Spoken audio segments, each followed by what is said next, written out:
In this week's In-Ear Insights, let's talk about, well, I have a bit of a rant.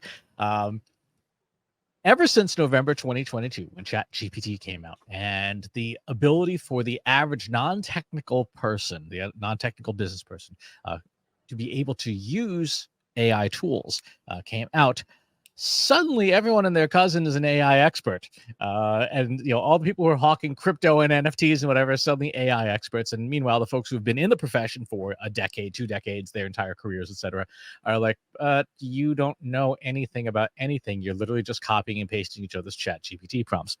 And even today, I was in my inbox this morning trying to clean it out, and there are people offering all sorts of ChatGPT prompt workshops, and you can get this strategic AI consulting workshop. And I look at the outlines and go, I don't know that you know what you're doing. So, Katie, let me ask you, as someone who has some hands-on experience with generative AI, but is not an engineer, how do you detect snake oil when it comes to AI? How do you, when you look at your LinkedIn feed and you see, somebody talking about, AI as though they were an expert, and that person like, no, I know that person is not an AI expert. How do you tell the difference? And how would you advise someone else to enhance and improve their BS detector?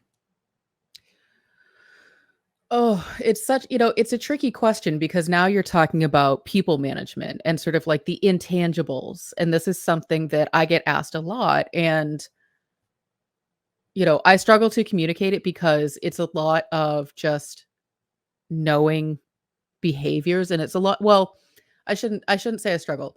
I've spent a lot of time studying human behavior, and I've spent a lot of time studying communication and body language and nonverbal cues, but also, the way that people communicate online is a whole practice in and of itself. Um, and so I feel like the first thing I look for is how much fluff there is versus how much substance there is. So if you're telling me that you have, 98 prompts that are going to change my life, like first, it's the wording, first of all, that sounds very salesy and catchy. And then I'm like, okay, well, let me look through it, and so as someone, to your point, I'm not an engineer, but I know enough to know how generative AI should work. I can look through those 98 prompts very quickly and say, is there something here that I don't already know as a casual user? And so that sort of, I have to do a little bit of digging. So it's very hard to tell on the surface. Your gut reaction might be this person, you know, is a hot air balloon, but let me dig a little bit deeper because that just might be a personal bias. Um, there's a lot of those people out there that I have those feelings about, but they might have something substantive. So I think you need to dig a little bit and be like, is there anything here that's new information to me as a casual user of the thing? It's also how they communicate. Does it sound very hacky? People like Paul Rotzer, our friends over at the Marketing AI Institute, people who understand AI are writing about it in a more thoughtful way. They're not saying, "Hey, I have this thing, come check it out." Like, let's get the quick money. You're doing more of the deep thinking. And so I look for the people who are presenting more of that thought leadership than just the quick dollar. And I know that that's like a very unsatisfying answer, but the people who understand the topic aren't looking to immediately make the money off of it. They're looking to educate and bring people into the conversation versus, hey, here's my 100 best prompts that are going to change your life.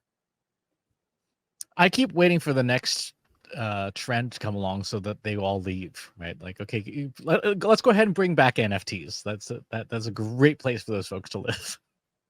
Well, and I uh, think I think to that too, it's, if you see someone who's like, "Hey, I'm an expert in this," the easiest thing to do is to start to look at their LinkedIn profile and what they list as their experience. And if they are the, founder of NFTs are us, and they've been around for 2 months, I think that tells you everything you need to know versus, someone, like you or again, like our friends over at the Marketing AI Institute, you're going to have elements of the technology throughout your entire, career or at least within the past 5 years where it's like, I've studied this. You can look at what people have been writing about because everyone's posting on LinkedIn. So, if you see someone, you're like, I think they might be a snake oil salesman. You can actually just look at their, content history on LinkedIn and say, what have they been posting about for the past 5 years? And is any of it related to what we're talking about today? Or are they hopping from trend to trend to trend? Or if they suddenly come out of the woodwork? I mean, that's where you really need to get suspicious. People who know their area of expertise aren't shy about sharing it, even if it's not a popular, shiny object. So let me play devil's advocate then on the Mhm. other side of the coin and say, if I, as the consumer, get benefit out of these 7 chat GPT prompts should be illegal, right? Which I saw over the weekend. I'm not kidding. One of them I was, you believe should it. tell AI who it is. Like, yeah, we knew that 2 years ago. Oof. But that's sort of the aerobics instructor joke, right? How do you tell the aerobics instructor from the rest of the class they've taken one more class than everyone else? The people who are in the class don't know that. Mhm. And the people in the class are still getting benefit from it. So on the opposite side of things, even if someone is a hack in the not positive sense, if people are getting benefit out of them out of that, then are they in fact still technically an expert? I know, and I have a contra answer to that, but I want to hear your take on it. I wouldn't say they're an expert. I would say that they are probably hustling as fast as they can, and it's not a sustainable business model. They're going to get burnt out. People are going to become educated and get ahead of them and move on. But there's certainly a market for those kind of folks who are the one class ahead of everybody else because they're presenting things in a very easy, attainable way. And they're going to get a lot of like entry level, like, okay, great, I can do this thing. I can take this beginner aerobics class. Okay, I've been taking this same beginner's aerobic class for 6 months. I've mastered all the moves. I want something more advanced. And that's where people start to move on from these, well, I'm just one class ahead of you. So I wouldn't call them an expert. I would call them the quick win person. Let me make some short cash on this shiny object until people realize that they can get something else better. But is that still of benefit? Sure. There's plenty of benefit to getting, easy answers. There's plenty of benefit to getting that instant gratification. Let me at least get started with something.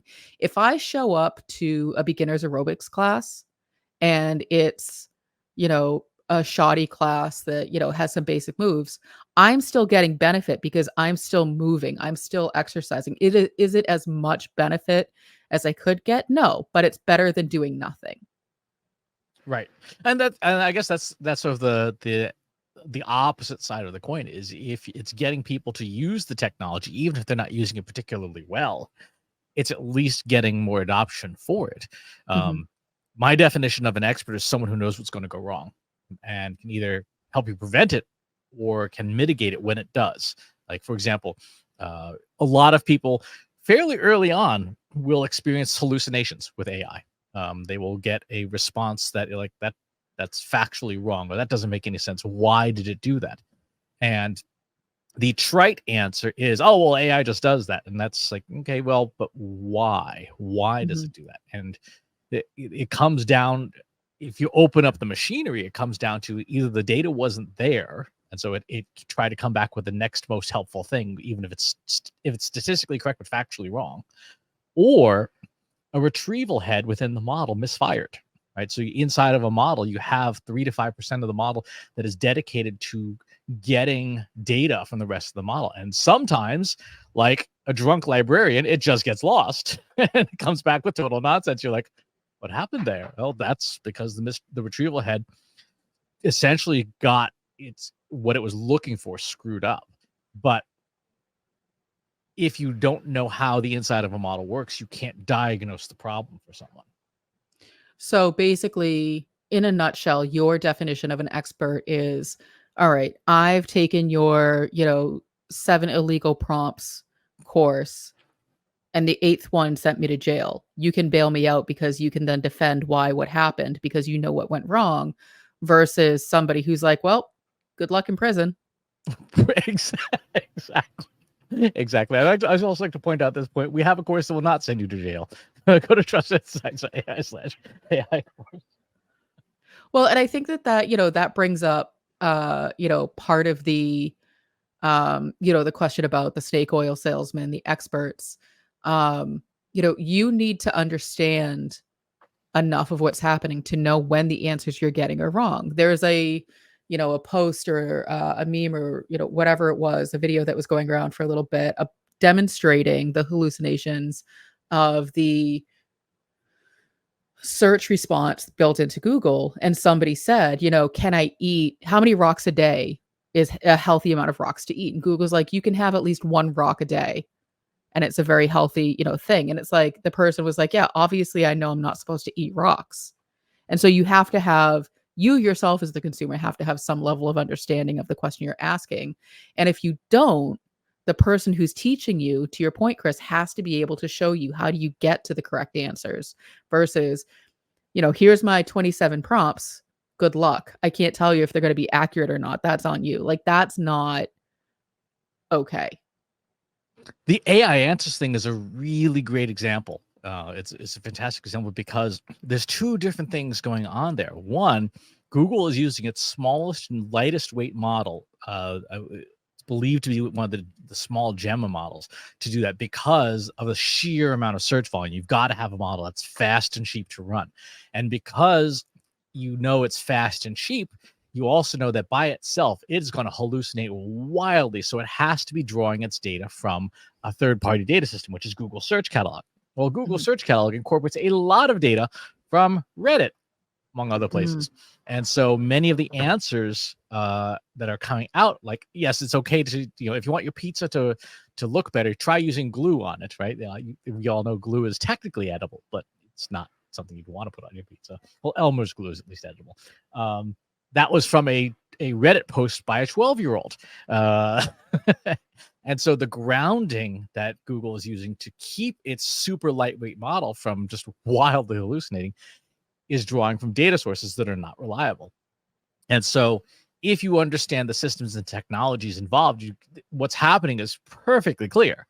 If you don't, then it's just frustrating. You're like, Google should be better than this. Well, I mean, yes, Google should be better than this, but what you're running into is more than anything, it's a cost thing, trying to keep costs down.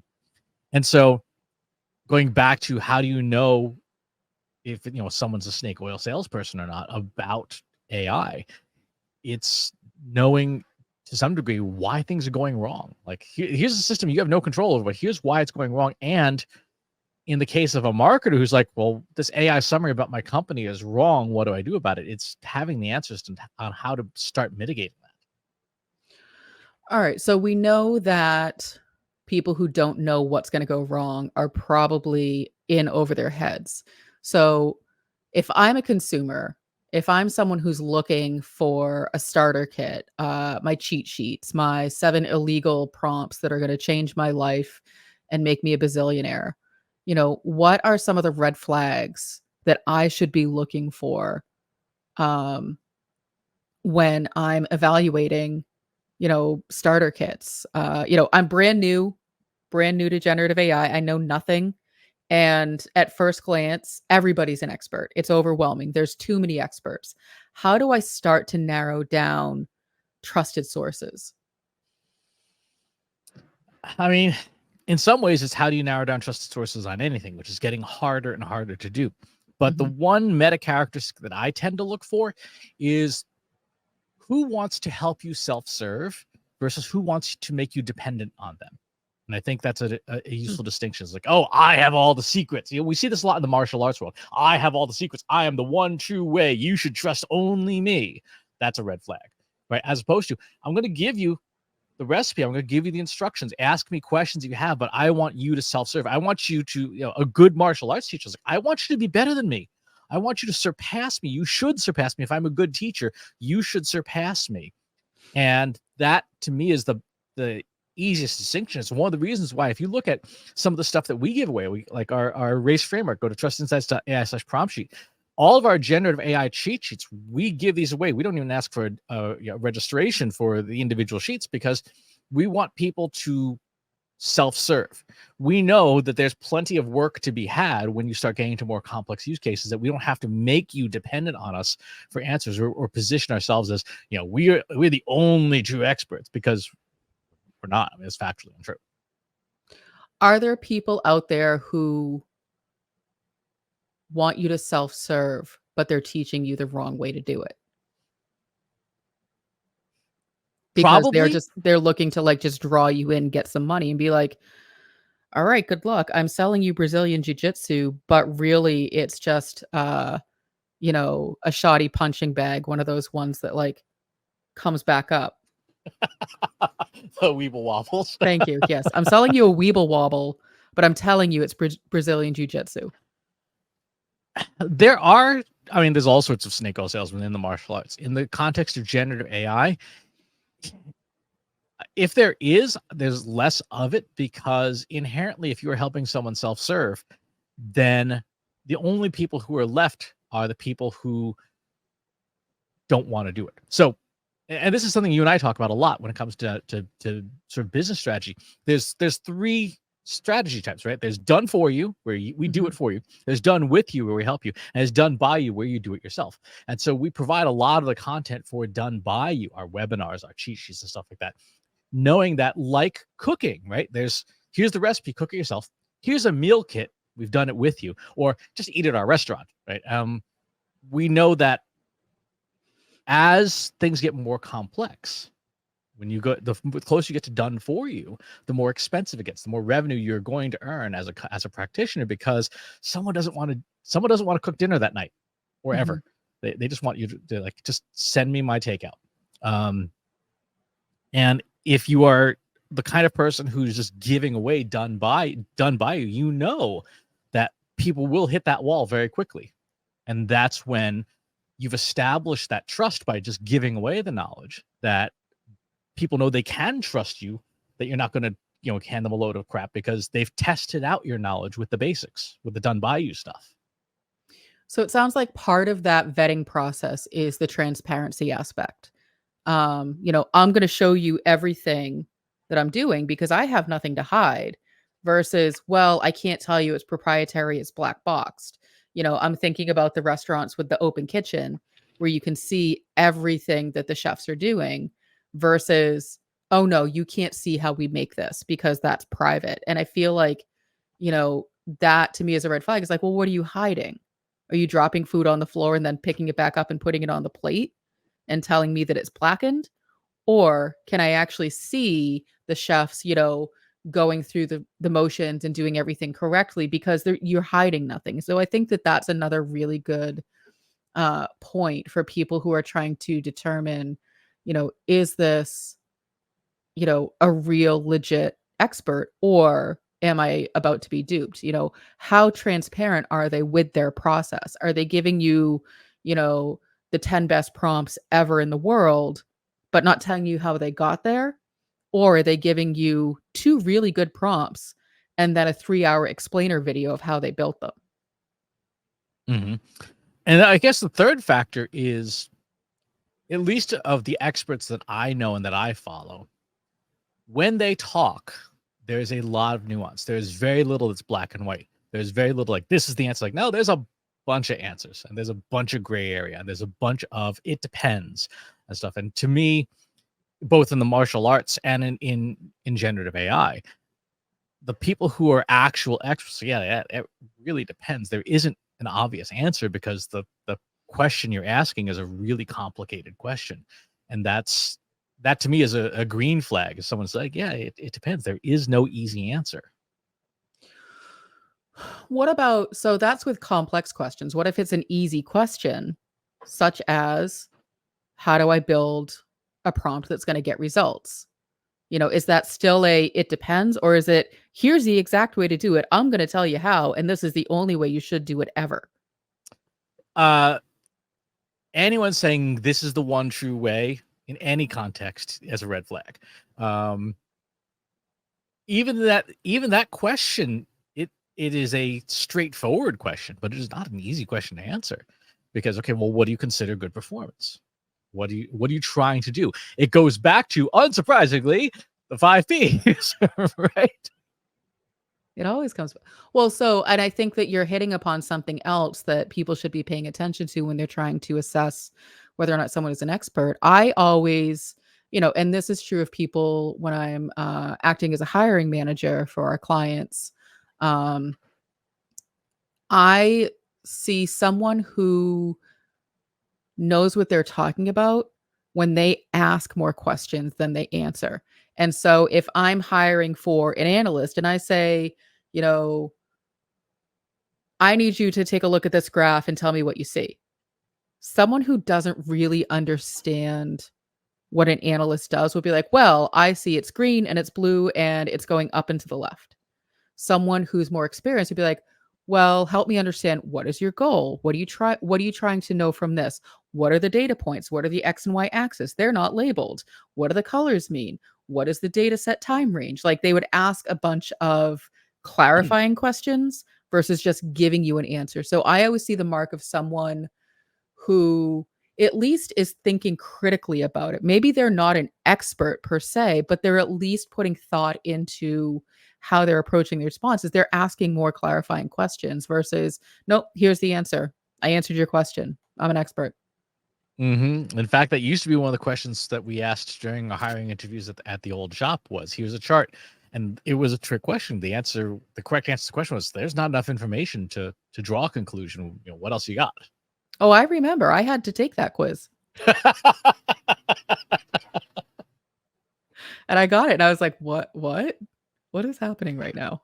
Well, yeah, there was a lot of that. Okay, so the things to look for as to whether someone knows what they're doing or not. Number one is, can they explain what's likely to go wrong? Number two, do they ask more questions than they answer? And number three, when they do answer, how much nuance is involved in the answer? Being careful of the one true way claims, or this is the best, particularly in generative AI, where a model change will take your prompts that worked great in the last version of the model and just shatter them in the current version, and you have to essentially start over in some cases. Have seen this a lot in the last 4 weeks when ChatGPT changed its underlying model from GPT-4 Turbo to GPT-4 Omni. Stuff that used to work great in GPT-4 Turbo, Omni, it behaves differently. It's got a different underlying architecture. And so the one true way stuff, yeah, no, that's right. Like, any other red or green flags, Katie, that you look for in AI experts or experts in general? I think someone who's willing to listen to my entire question before starting to answer or ask follow-up questions. Well, actually, Katie, just kidding. Exactly. Well, that's the thing, because, people who are just, people who genuinely want to help you want to truly understand what it is that you're trying to answer. So they're going to give you the time and the space to articulate what it is you're after without interrupting you, or they're going to, wait until you're done to ask follow-up questions, versus if I say, hey, I'm thinking I want to build a prompt for, how to, you have someone who's already rushing to finish your sentence and give you the answer. And I'm like, well, wait, let me give you more context. Like, no, I don't need any more context. I know exactly what you're asking. Like, that to me, whether or not they're an expert, that's an immediate hard pass. Like, you have to give people who don't understand the thing the time and the space to explain what they're after, because they don't really know. And a real true expert is willing to have that patience. Yeah, the folks who are not waiting for their turn to speak. Yeah. Or just taking their turn to speak. Well, actually,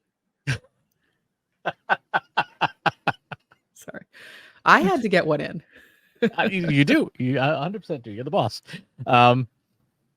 Okay, so those are the 3 or 4 rules to look for when you are surfing LinkedIn, or whether you're asking vendors or screening vendors. The things to look for, the things to look out for. And if you've got your own set of rules that you think work well for detecting snake oil salesmen, we'd love to hear from you. We'd love to have you share them. Pop on over to our free Slack. Go to trustinsights.ai/analytics for marketers, where you and over 3,000 other marketers are asking and answering each other's questions every single day. And we post exclusives there, like last week's SEO stuff and some Brazilian Portuguese pop music. So we've got it all. You'll have to check in the Slack group. No, I was anyway. I'll tell you after the show. And wherever you watch or listen to this show, if there's a channel you'd rather have it on instead, go to trustinsights.ai/TI podcast. We are on almost every major channel. Thanks for tuning in, and we'll talk to you next time.